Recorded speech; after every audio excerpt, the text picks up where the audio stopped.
I'm toothless, I cried, startling my husband awake on the morning of April 9th, 2010. I sat up in bed, holding in my hand the bridge of porcelain and gold with three false teeth that had filled the left side of my mouth for the last 50 years. See, this is what happens when you turn 65. You disintegrate one body part at a time. Don scooched over and took me in a hug. 65 is not bad. That's because you look like the ever-youthful Peter Pan, I growled and sunk back into the covers. No, I'm not going. Just call the children, tell them to come here. We'll order pizza. No, you have to go. Don bolted upright.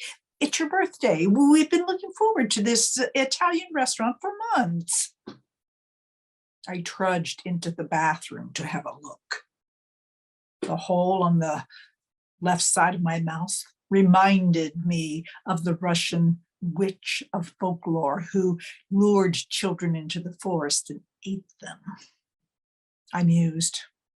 Too bad it's not Halloween, imagining myself in tall pointed hat and long fingernails opening the door to unsuspecting trick-or-treaters. Come in, my pretties. Come to Granny. Margaret, what are you doing in there? Don called. Practicing. Practicing for what? My future. I sulked back into the bedroom. Oh, you look 10 years older, Don slipped, catching himself immediately. I didn't mean, yeah, right, dove back under the covers. I am not going anywhere. Bad back, bum eyes, and now my teeth on my birthday. No. Margaret, call your dentist. Don offered a solution. No, he's not in on Saturday. I think he is. He's not. I remember you going to the dentist on Saturday. I don't.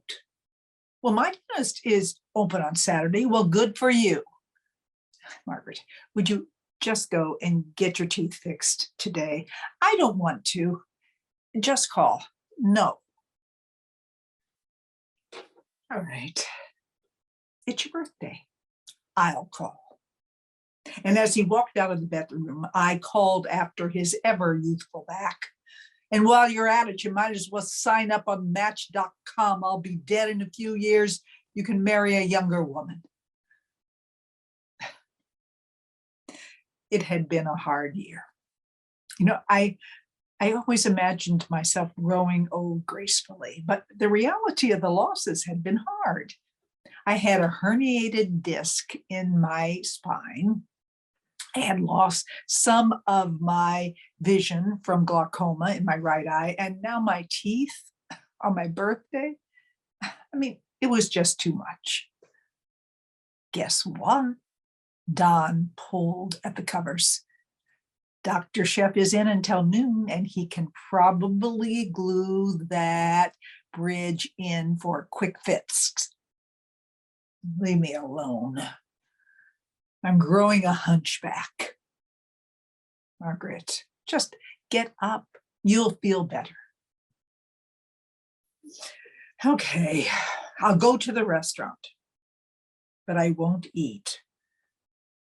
I'll just sit in the corner and smile with my mouth closed, and I won't talk. Margaret, you never smile with your mouth closed. Please just get up, go to the dentist, get your teeth fixed. I'll drive you downtown. I'll wait for you. Anything it takes. Oh, I understand. You'd be embarrassed to be seen with me. All right, I'll go. I'll get the car. We sat side by side in silence for the 20-minute ride downtown. I could feel his sweetness. I just couldn't take it in. At 7 p.m., teeth secured, red eye disguised with makeup, a lumbar support nestled behind my back, I was delivered to a tavola, a red brick 2-story Italian restaurant in the Bucktown neighborhood of Chicago. The maitre d' met us at the door. I peeked through the red velvet curtains and saw white linen tablecloths, people talking with pleasure, eating with relish. Mr. and Mrs. Burk, your table is reserved upstairs. I looked at the long, steep, narrow staircase and thought, oh, thank goodness my knees are working. But the aromas lifted me step by step. Garlic, oregano, basil, bread, noodles, tomato sauce, veal parmesan, eggplant, tiramisu, Chianti, Cabernet, years of flavors. I wondered how many as we came to this small platform and a closed door. The maitre d' put his right hand on my waist and reached around me with his left hand to open the door, and I thought I noticed a twinkle in his eye. The door opened. Happy birthday! Came a chorus of voices from the other side. Oh, my 3 sons, David, Jason, Nate from Santa Fe, and my daughters-in-law, Willa and Courtney and friends, Megan and Sam and Joe and Lisa and Jerry and Denise and Dorothy, and Don. A full-toothed smile split my face. The room was starlit April, with candles and pink tulips and purple lilacs, and framed pictures of my 65 years were hung all over the walls. And each person had written a blessing on origami paper that was folded and put into little pockets on a handcrafted wall hanging. My family had been planning this for months.